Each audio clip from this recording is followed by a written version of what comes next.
روسی افواج نے مشرقی یوکرین کے اہم دفاعی شہر مارینکا پر مکمل قبضہ کر لیا۔ روسی وزیر دفاع کا کہنا ہے کہ فوجیوں کو ایک وسیع آپریشنل علاقے تک پہنچنے کا موقع مل گیا۔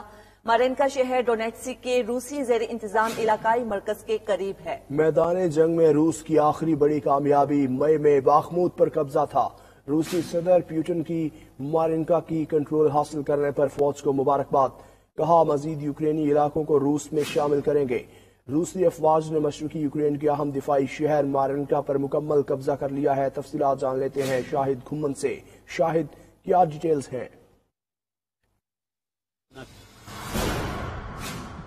جی بالکل، روسی مسلح افواج نے یوکرین کے علاقے مارینکا کو مکمل طور پر آزاد کرا لیا ہے۔ اب اس کا مکمل کنٹرول روسی افواج کے پاس ہے۔ یہ خوشخبری روسی وزیر دفاع سرگئی شائگو نے صدر پوتن سے ملاقات کے دوران سنائی ہے۔ ان کا کہنا تھا کہ یوکرین کی افواج نے ڈونیٹسک کے جنوب مغرب میں واقع مارینکا علاقے کو گزشتہ 9 سالوں سے اپنا مضبوط قلعہ بنایا ہوا تھا۔ سرگئی شائگو کا کہنا تھا کہ قلعہ نما علاقے مارینکا میں زیر زمین راستے ہیں۔ اس کے علاوہ ہر گلی کے در دیوار مضبوط تھے جو گولہ باری اور فضائی حملوں سے محفوظ تھے، جسے روسی افواج کے یوزنیا گروپ کے حملہ آور دستوں نے اپنی جارحانہ کارروائیوں سے مکمل طور پر آزاد کرا لیا ہے۔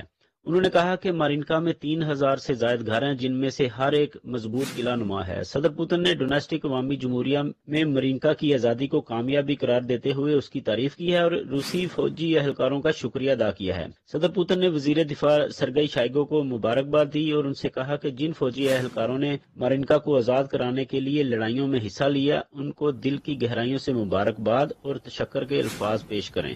جی شاہد گھمن، آپ کا شکریہ۔